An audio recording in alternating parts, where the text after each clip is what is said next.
afternoon, everyone, and welcome to Live at 4. Merry Christmas Eve. Danica Lewis in for Susan Simon, who's taking your holiday a little early. Welcome to you. Yeah, very happy to be here, always.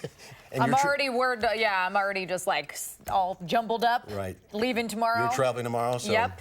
And right. A lot of people running into some issues, though, today, absolutely. travel-wise. Yes, we'll get to that in just a minute. But here's what's making news on this Christmas Eve. Wisconsinites re-registered to vote as the state's Democratic Party fights back against a voter purge. And the Boys and Girls Club of Dane County delivers a very special Christmas present. We'll tell you all about it. And we're hearing from Aaron Rodgers after last night's big Packers win against the Vikings. Take a look outside, though, and get those weather words. It started quite a bit foggy out there. Yeah, very foggy this morning. A little hazy still. The cows don't seem to mind, though, because there's no snow on the ground, no blankets needed for those bovines. Still very mild for Christmas, the weather words. Not going to be a white Christmas. That's a guarantee. No, I'm pretty darn sure. To make double sure, let's check in with Dana Fulton out on the weather patio. Dana all decked out in her Feliz Navidad. Feliz Navidad, very, very funny. Just want to wish everyone a Merry Christmas. That's all. That's what I'm here for. Yes, right now it is pretty mild outside. I even just left the jacket indoors. Not even necessary to come out on the backyard patio, though the sweater is pretty warm. This is the 5th day in a row that we've had temperatures climb over 40 degrees. Again, we should be in the upper 20s. That's our average highs right now. We're a little bit above average. We're going to stay very mild through Christmas. It's not until the end of the week that we drop back a little bit. Here's a live look right now. Mostly cloudy sky. We did have a little bit of sunshine popping through this afternoon, but now the cloud coverage really building back on in, and that's what we're expecting to see overnight. We're still at 47 degrees in Madison, and that's what it feels like. The breeze has calmed down a little bit, and that south-southwest flow has helped our temperatures just climb right on up. Mild for Christmas, but we'll take a closer look at when the temps finally back off a little bit in just a few minutes. Right now, here's a live look at Washington and 2nd Street. You can see the sun starting to set, making a little bit of color with the clouds in the sky. The Beltline actually looks okay right now, east and westbound. And a lot of folks, hopefully at this time, where they need to be for their Christmas Eve plans. If not, if you're ready to head out just a little bit later, again, the Beltline looking okay, as does 12 up through the Dells and Baraboo. And traveling on the interstate down to the state line, you should be nice and smooth. Now, from Janesville to the Beltline, 23 minutes, 17 minutes to get from Sauk City to Middleton, and from Sun Prairie to downtown, about 13 minutes on this Christmas Eve. No travel problems for sure with this weather. Yeah, not all the roads. All right, we'll see you in a few minutes, Dave. Thank you. First at 4, more than 20,000 Wisconsinites have re-registered to vote since a Wisconsin judge ordered the Elections Commission to purge hundreds of thousands of voters from the rolls. Amy Reed joining us now with how the state Democratic Party wants to make sure voters are ready to cast their ballots in the new year. Amy? The Wisconsin Democratic Party views this ruling as an act of voter suppression, and they want people to use that to give them energy for a high voter turnout in elections in the spring and fall. To catch you up, about 10 days ago, a judge ruled more than 200,000 Wisconsin voters should be removed from rolls after failing to respond to mailers requesting an update to their addresses. The letter did not say they had to respond within 30 days, but consistent with state law, the judge said if voters didn't respond in time, they should be removed. This is being challenged with a federal lawsuit and in the state Supreme Court, but the head of the state Democratic Party said he's working to make sure all these voters are accounted for come the next election. If we get the list of purged voters and we reach out to folks, we text them, we call them, we make sure they know exactly what they need to bring to the polls. In Wisconsin, we have same-day voter registration, so we can get them back on the rolls and get them voting again in the spring of 2020 and in the fall of 2020. Democrats are calling this an act of voter suppression since it impacts primarily votes in Milwaukee and Dane counties. So in Dane County, there were about 30,000 people who got these letters, about 60% of those in the city of Madison. The conservative law group that started this legal battle insists it was just trying to get the current law in force. This comes ahead of elections that for the past few years, with Evers in 2018 and Trump in 2016, have been decided by just a few thousand votes. So truly, every vote's going to count, and the Wisconsin Elections Commission is trying to make sure that people will be registered when the time comes. All right, Amy Reed with that important update. Thank you, Amy. President Trump held a teleconference with U.S. service members this morning, then took a few questions from the media. Natalie Brand has more details from the White House. Even during his holiday break at Mar-a-Lago, the president is thinking about his upcoming impeachment trial in the Senate. We have a perfect case. I say it again. We have a perfect case. They had no case. Senate Democrats are demanding access to White House documents and testimony from at least 4 new witnesses. If it doesn't have documents and witnesses, it's going to seem to most of the American people that it is a sham trial.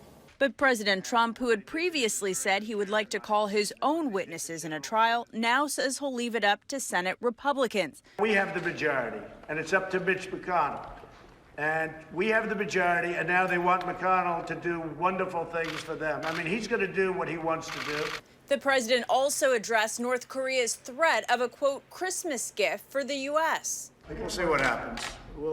Let's see. Maybe it's a nice present. Maybe it's a present where he sends me a beautiful vase as opposed to a missile test. Speaking to military members at bases around the world, the president admitted he has at least one more present of his own to worry about, a gift for First Lady Melania Trump. I'm still working on a Christmas present. Is that okay? There's a little time left. Not too much, but there's a little time left. Time is running out. The North American Aerospace Defense Command tracks Santa's route every year, and he's already started deliveries in some parts of the world. Natalie Brand, CBS News, the White House.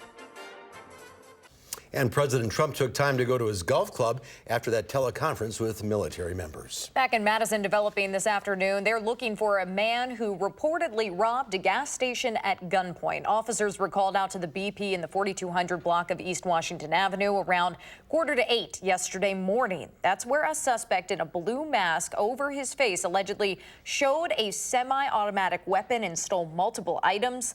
That investigation is ongoing. A Madison man is facing his fourth OWI charge after allegedly driving drunk with a toddler in the car last night. Alejandro Tellez Romero was arrested by State Patrol. A trooper saw and stopped his car near Stoughton Road and Cottage Grove Road just before 11 after he noticed that he could not stay in his lane. Police say he showed signs of impairment and was given a field sobriety test. The child was taken to CPS until another family member could be reached. A Madison man is in custody tonight, accused of firing shots at a Sun Prairie home over the weekend. Investigators from Sun Prairie and the SWAT team members from Madison executed 2 search warrants in the 4300 block of Dwight Drive on Madison's far east side and arrested 25-year-old Jeff Starks. He is being held on a tentative charge of recklessly endangering safety. A home on Wild Iris Street was hit by gunfire Sunday afternoon. No one was hurt, and officials believe it was a targeted incident. One Wisconsin city is debating whether to do away with a law that bans throwing snowballs. The nearly 50-year-old law in Wausau prohibits throwing snowballs on public property in city limits. A city council committee discussed the law earlier this month. The police department says it's only enforced the law 10 times in the last 15 years. The full city council still has to vote on repealing the ban next month. This has been a very big topic of conversation this season. All right, this Christmas Eve, the Boys and Girls Club of Dane County is paying it forward in a big way. Madeline O'Neill brings us the heartwarming story of a gift that left 2 women in disbelief. Maddie? Danica, this is a stressful time of year for a lot of us. Made a lot merrier for a few Madison families today. The Boys and Girls Club donors took over Parkway Family Restaurant for lunch today, each bringing about $100 to help families in need. Now, part of that money went toward the 2 waitresses' tip. Boys and Girls Club Executive Director Michael Johnson was hoping to tip at least $1,000, but get this, today they were able to tip the 2 servers $4,000, leaving the 2 friends feeling like this. Shocked. Yeah, like I feel a lot of weight off my shoulders right now, though. Yeah. I feel very light, very happy. These 2 waitresses are longtime employees. One is a single mom of 4. The other has 3 kids and a husband dealing with injuries that don't allow him to work. So obviously $4,000 goes a long way. Coming up at 6, we'll share the big reveal and hear more from the servers on what this means to them. Absolutely. Awesome story. Maddie, we'd love to hear it. Thank you so much. Dane County's annual Salvation Army Red Kettle campaign is coming up hundreds of thousands of dollars short of its goal. Our release says it has raised just $300,000 of their $600,000 goal. Today is the final day of that campaign. It ends at 8 o'clock. In this season of giving, the Madison chapter of the American Red Cross is hoping you'll keep its organization in mind.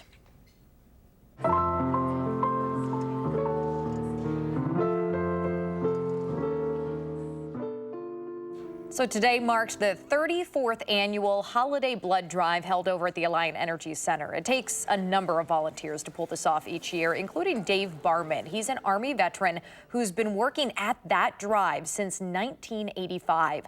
The winter months can be particularly challenging due to illnesses and holiday commitments. There's a big need at the holiday season for blood products, as well as the lack of donors at other donations, just because they're busy. People have a busy schedule during the holiday season, so we don't get the donors coming in, and so they hold this holiday blood drive and really push. The Red Cross expects hundreds of donors for this year's holiday blood drive, but along with blood and platelet donations, they are always looking for volunteers. If you're interested, you can head over to the Red Cross's website for more information. The Green Bay Packers are your 2019 NFC North champions. The Green and Gold defeated the Minnesota Vikings last night 23-10. Despite 3 turnovers by the Packers, the defense held the Vikings to 139 total yards. Quarterback Aaron Rodgers spoke about what the win meant to him after the game. It was great to win. These kind of games, these are playoff style games. Obviously, we're both going to the playoffs. But to be back on top of the North after a couple years being down feels great. To win in the stadium. You know, where a couple years ago I was jeered leaving the field after breaking my collarbone. Feels pretty good. The Packers can clinch a first-round bye with a win in Detroit this Sunday. They can still get the #1 seed. For that to happen, they'll have to beat the Lions, and the Seahawks have to beat the 49ers. 'Tis the season for a lot of maybes. Your Ravens are all locked in, though. Oh, yeah. They're looking okay. Pretty good. They're looking really good. Well, all is calm, all is bright here weather-wise, but that's not the case in other parts of the country. That's right. We'll tell you how that is impacting holiday travel when Live at 4 continues.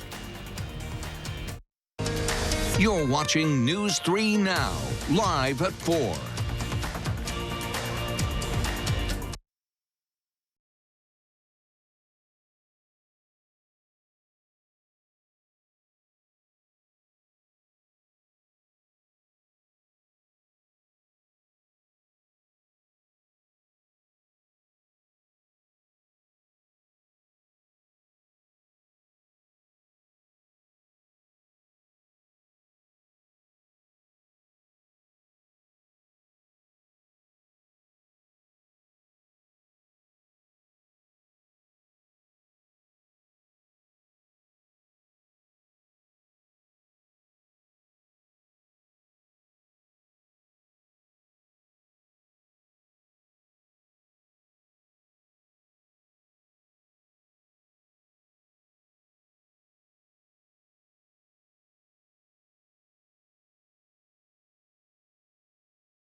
While a record number of Americans are traveling this holiday season, AAA says 115 million Americans are heading away from home this week. Yeah, that includes me. Many of them are facing bad weather as they hit the roads and the skies. Heavy rain and strong winds swept across Southern California, knocking down trees. And on the other side of the country, rainfall in South Carolina led to flooding and evacuations. Flash flooding in Florida even forced a brief shutdown at Fort Lauderdale International Airport, contributing to long lines and nearly 500 domestic flight delays.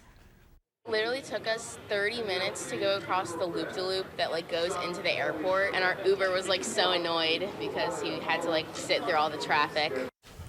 Mark just said he flew through there, dodged a bullet. Just on Friday. Holy smokes. Travel is expected to pick back up the day after Christmas. In fact, December 26th is expected to be the busiest travel day of the season and one of the most expensive.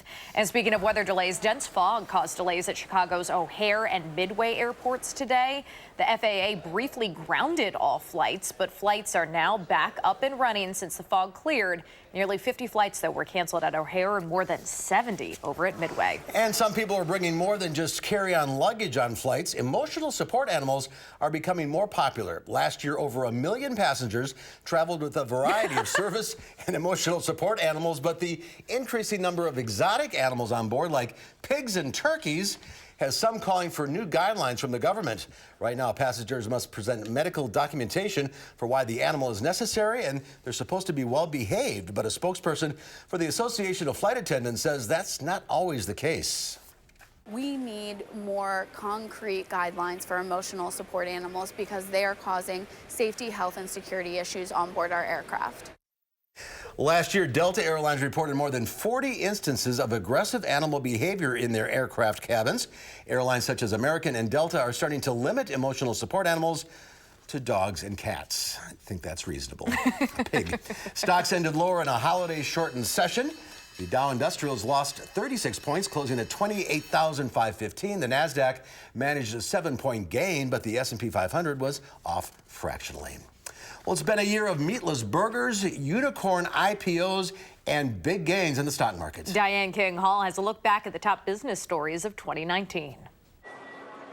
The stock market had a year for the record books, posting dozens of all-time highs. 2019 saw the Dow Jones Industrial Average up more than 20%. Those big gains were a sign of confidence in the U.S. economy, where employers ended the year on a hiring spree, bringing the unemployment rate to its lowest level in half a century. Uber, Lyft, and Peloton were among the year's splashiest public offerings. They're known as the unicorns, companies valued at over $1 billion without having turned a profit. On the flip side, Beyond Meat is already turning a juicy profit after going public in May. The company is one of the pioneers of high-tech meatless burgers. President Trump had a war of words with the chairman of the Federal Reserve, pressuring Jerome Powell to cut interest rates. If he used his head, he would lower them. The Fed did cut short-term rates 3 times this year to prevent an economic slowdown in the face of a trade war with China. It was a dark year for Boeing after a second MAX 737 crashed in Ethiopia, killing all 157 people on board. MAX flights were grounded around the world. The CEO was summoned to Capitol Hill and forced out by the end of the year. We are sorry, deeply and truly sorry. An Oklahoma judge ordered Johnson & Johnson to pay $465 million for its role in the opioid crisis. The case was the first state lawsuit to make it to trial and accused the drug maker of knowingly flooding the market with addictive painkillers. Equifax agreed to a $700 million settlement for the breach that exposed the personal information of 147 million Americans. And Facebook agreed to a record $5 billion penalty for mishandling users' private information. The social media giant also introduced plans for a cryptocurrency. The idea behind Libra is that sending money should be as easy and secure as sending a message. The streaming wars heated up with Disney+, Apple TV+, and HBO Max all joining the battle for viewers who've cut the cord. One of the hottest young companies went on life support. WeWork was about to go public when investors took a closer look at its finances and found more than $1 billion in losses. The real estate company that provides shared workspaces forced out its high-flying CEO and announced thousands of layoffs. General Motors settled the longest auto worker strike in 50 years. The walkout lasted 6 weeks. Tesla unveiled its newest creation, though the launch didn't go exactly as planned. The long-awaited electric Cybertruck is made of the same stainless steel as a SpaceX rocket. And those are some of the year's top business stories. Diane King-Hall, CBS News, New York. And in case you're interested, Tesla is accepting pre-orders for that Cybertruck you just saw, but the first versions are not expected to be available for at least 2 years, with prices starting around $40,000. Well, you are running out of time to get those last-minute presents before midnight. Shoppers who hit the stores this past Saturday, known as Super Saturday, set a single-day shopping record. It was U.S. retail's best day ever. Consumer Growth Partners says it pulled in more than $34 billion. That's 4 times the sales of Cyber Monday. Walmart, Amazon, Costco, and Target were the biggest retailers, with consumer traffic down at most malls. Well, the shopping hopefully is done, and now you can relax and enjoy the time. That's right. We'll be back with more live at 4, but first, some sounds of the season. It's a holly jolly Christmas as presented at the Palace Theater in Wisconsin Dells.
Well, take a look at this. A Michigan family thinks their Christmas tree is out to get them.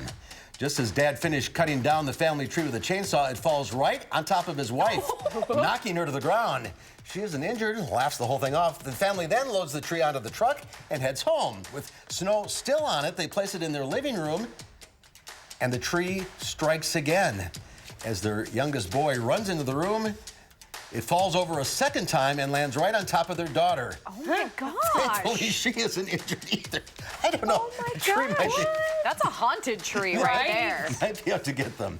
Well, a vast city in London is made from sugar and spice. Gingerbread City is on display in Somerset House in London, that is. The designer even made a mini British House of Parliament. That's pretty cool. It took about 15 bakers 2 months of work. The actual baking took about 2 weeks on its own. 104 structures are made out of gingerbread, candy, and glue. Have you seen anyone try to take a nibble? There are a few people who have sort of stuck their tongues out towards the edge. We have a few sacrificial pieces, but other than that, we've been pretty okay. So when the exhibition is over, the gingerbread gets composited or composted, that is, while the non-edible parts will be recycled. Next year, the Gingerbread City will actually come to New York City around Thanksgiving, so that's pretty cool. It is. A mailman more than likely saved Christmas for quite a few families in a small town in Kansas. The postal worker says he was driving down a rural road when his truck caught fire. He jumped into action, taking packages from the back of his truck and putting them on the side of the road so they wouldn't burn.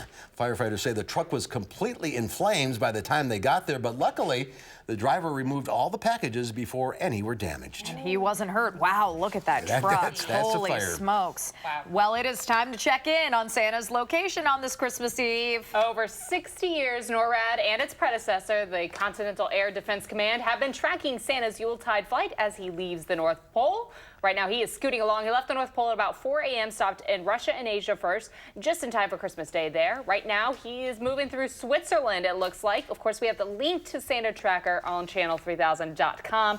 We were talking about this earlier. He must be just moving presents out the back. Just throwing them out the back. Maybe using some modern technology. Some drones, some elves. I don't know what's all going on, but I like it. Some help might be needed. He's efficient. He's efficient. I like that. He's got clear sailing tonight. He's been doing it for a long time. So I think, yeah, a few years.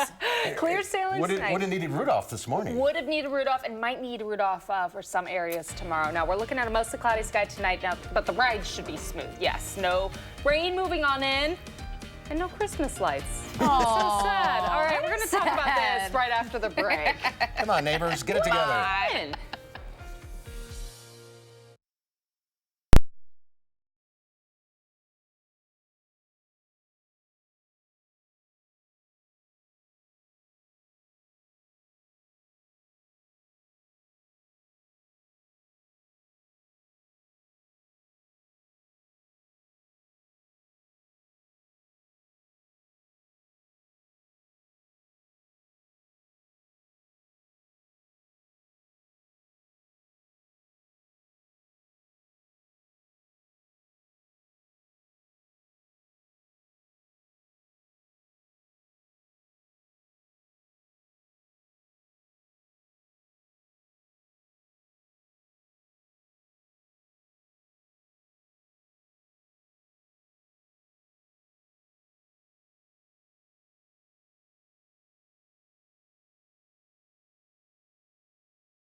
It is Christmas Eve and everything is pretty calm and mild outside. Overnight tonight, we are expecting mostly cloudy skies. Some fog will develop again, maybe dense in spots. Of course, this morning we did have that dense fog advisory. Tomorrow morning, no, not expecting anything to be issued around Madison, but we will be keeping an eye on things early in the day. Again, Rudolph might be necessary overnight with clouds and the fog. For Christmas Day, it will be mild. There's a small chance for a little bit of drizzle developing in the afternoon and evening. Not expecting a lot to come on through, but a few folks may feel a few raindrops. And then for Thursday, near record high temperatures expected once we wrap up the Christmas holiday. Doppler shack is quiet currently, even with the clouds of the sky. Nothing will be coming through overnight. We do have this warm front that's passing on over us. Again, not seeing any moisture along with it, but our breeze becomes more southerly behind that warm front. And of course, our temperatures really climb on up. We're expecting really mild weather for the next few days, not only above average, but near record breaking for Thursday, or daily record breaking, with all that warmer air moving on in. This cold front trailing behind passes over, so the warm trend only lasts for Thursday, and then we cool down heading towards the end of the week. It's still above average, but we're going to back off just a little bit for Friday and heading into the weekend.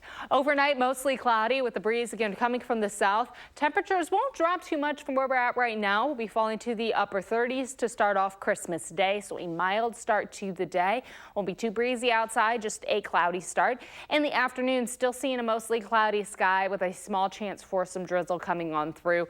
The best chance for that drizzle is going to be mainly north of Madison. Otherwise, temperatures will be in the upper 40s. The record for Christmas Day is in the mid 50s, so we're not looking at record-breaking temperatures for Wednesday, but heading into Thursday, the record not as high, so we could get close to that for Thursday afternoon. Temperature-wise for Thursday overnight, we'll be falling through the 30s. Tonight, about 37 for our overnight lows. Mostly cloudy sky expected, mild with some patchy fog possible yet again. And some of that fog may be dense in spots. So if you are leaving early for your Christmas travel, the roads should be fine. But I would just double check. Of course, you could check your app really quick. Make sure there's no dense fog advisories in effect, because if there is any dense fog, you want to give yourself just a little extra time. For your Christmas afternoon, temperatures will be in the 40s. Mostly cloudy skies expected. Other than that small drizzle chance, it's going to be a pretty quiet and calm Christmas. That's some good news. If you have any outdoor Christmas traditions that don't involve snow, if you're hoping for the snow that is still to the north, or some spots where they're making snow here in southern Wisconsin, but natural snow, not around for us. In the upper 40s for our highs for Christmas Day. Thursday, again, the record is 50, and we're forecasting for 50 degrees in Madison. So likely a record-tying, if not record-breaking afternoon. Drizzle possible early in the morning, but we are expecting a dry afternoon with mostly cloudy skies. Variably cloudy on Friday with high temperatures in the upper 30s. So that's where we back off just a little bit for Friday afternoon with our high temperatures. Our next chance for showers develops on Saturday. May transition over to a little bit of light snow for Sunday morning, since temperatures will drop to the low 30s for our overnight lows. But that snow not going to accumulate since the ground is going to be so warm. And at that point, just a little saturated with the light rain coming on through. Next week, we have our eyes on Christmas Eve, and all looks calm and quiet on Christmas. New Year's Eve, dang it. New Year's Eve for Tuesday. Today is Christmas Eve. What is today? It is New Year's Eve for Tuesday. The temperatures around the ball drop should be close to 30 degrees, so a little cool outside, but we don't have anything new coming through, as you can see, with any snow chances heading Last year was a mess, too. Yeah. Yes, so we're going to avoid that this year and keep things a little quieter. We got all our snow in November this year. Well, October, yeah. And November. So, but last year, of course, we got a lot in January. Winter ain't over yet. Yes. Oh yeah, no. We're just fully expecting like April blizzard. We'll see what happens in May. Just mentally preparing, Why folks. not? Yeah, sure. Enjoy the mild temperature. Correct. Yes. Well, they're here. Thank you. Many of us are used to taking all of our pictures these days with a smartphone, but remember those old Polaroid cameras, Danica? Yeah, I do. The ones that, you know, spit the photo right out? Right, spit it right out. We actually used one for our guest book at our wedding. It's cool. pretty fun. Apparently, they are back, too. Leah Lynn Scheid checks out some of the latest models in Consumer Reports. Been a while since you've actually printed out photos? Well, now you can have photos in an instant with some cameras that are quite the blast from the past. The latest instant cameras come in 2 types. There's Instax, which is a lot like the Polaroid cameras that you probably remember. And then there's something called Zinc for zero ink, which is basically a little bit like a photo printer attached to a digital camera. With Instax film, the chemicals needed to develop the photo are in the piece of paper. You just wait for it to come to life. Actually looks a lot like maybe some of the filters that you would use on smartphone apps that you're sort of trying to digitally fake, only you're getting it for real. With Zinc cameras, photos emerge ready to go, and Zinc film has a little added bonus. The other fun part is that you can actually peel the back off on most of these, and they're stickers, so you can put them up anywhere you'd like. Zinc cameras also save your images to an SD card in the camera, so you can make as many prints as you want. Consumer Reports checked out 6 instant cameras now on the market and looked at several things, including image quality and autofocus. Their experts found there are a few drawbacks to instant photography. With these instant cameras, you're not going to get high quality photos by any stretch. And it can be a little expensive. Expect to pay anywhere from 66 cents to $1.15 for each standard color Instax print and about 50 cents for each Zinc print. CR suggests trying to buy the film in bulk to save money. So which cameras does CR like the most? The best all-around option, the $99 Fujifilm Instax Square SQ6. CR also says the Fujifilm Instax Mini 9 was cheap and fun for about $60. For Zinc cameras, CR likes the Canon Ivy Click for $80. For News 3 Now, this is Leah Lynchide. So Consumer Reports does have one tip if you plan to use an Instax instant camera. Do not shake it like a Polaroid picture because that can actually mess up your print. Well, you would have a song then. If we... I don't know. Right. I don't know what to tell you, Mark. Outcast lies. But it was fun. It's super fun. Yeah, like they said, the pictures, you know, the quality isn't, compared to what phones can do now, not so great. But it's really, really fun. You absolutely do, and you get it instantly. It's really neat. All right, well, we're going to recap today's top headlines next on News 3 Now at 4. And then tonight at 5, not all Santas wear red, so we're told. We'll share what one organization is doing to make sure kids without a home aren't left without presents this Christmas. We'll be right back.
Here's a live look at downtown Madison on this Christmas Eve. All is calm.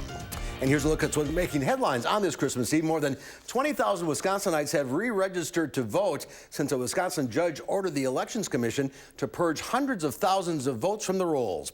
The Wisconsin Democratic Party views this ruling as voter suppression. It's being challenged with a federal lawsuit and the state Supreme Court. But the head of the state Democratic Party said he's working to make sure all these votes are accounted for come the next election. Boys and Girls Club donors took over Parkway Family Restaurant in Madison this afternoon, each bringing about $100 for lunch. Most of that money, though, went toward the tip for 2 servers, totaling $4,000.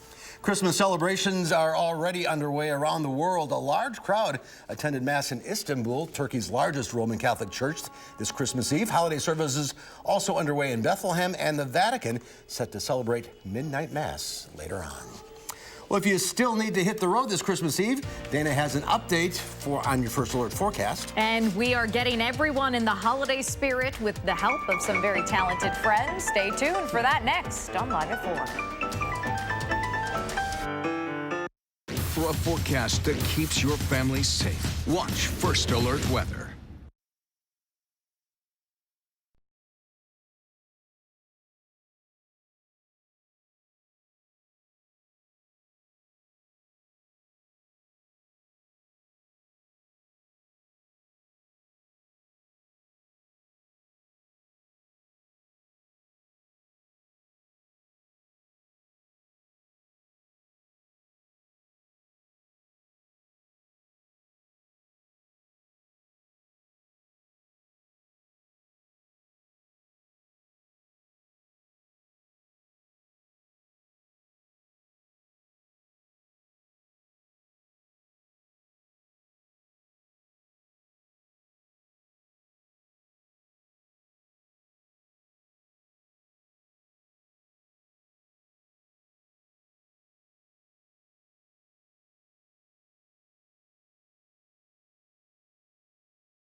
Well, the weather is calm and the roads are looking okay also. Thankfully, no accidents to report.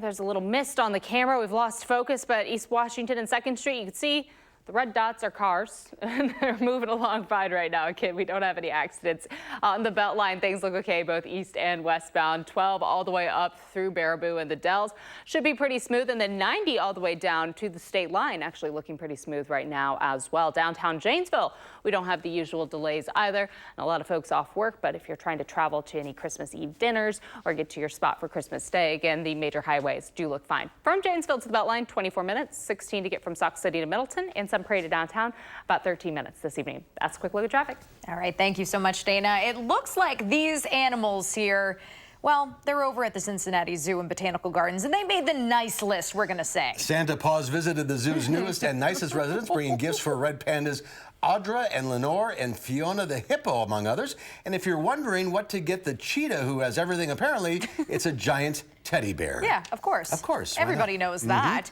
Well, we have some more sounds of the season here on Live at 4. Jared Stellmacher from Good Shepherd Lutheran Church in Madison and Ben Johnson-Urey of First Lutheran Church in Janesville team up for their duet version of Christmas Bells.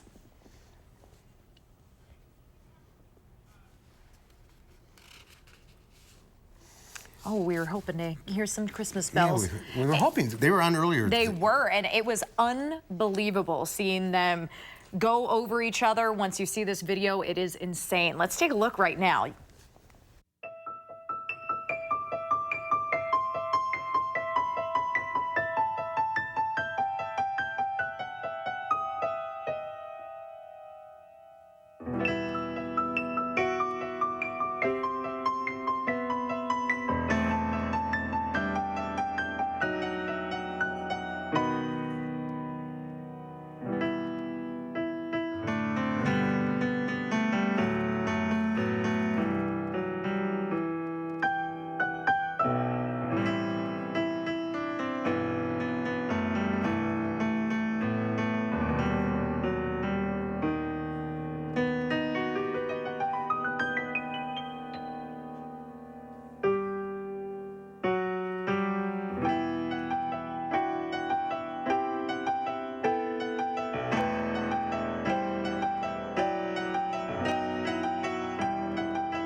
We won't have to deal with that. I was just about to say the same thing. No snow on the windshield. That's not going to be the case for tonight. Temperatures are only going to drop to the upper 30s. We may see a little bit of fog for early tomorrow morning.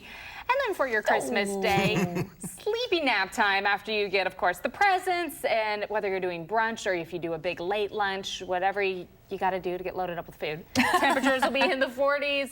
It'll be very, very mild outside for your Christmas day with cloudy skies, and temperatures through the rest of the week staying well above average. That's not your dog Penny, is it? That's Penny. Oh, is it? Oh, yeah, Take a snooze. All right. Thanks, Merry Dana. Christmas, Penny. And Penny. We'll be right back.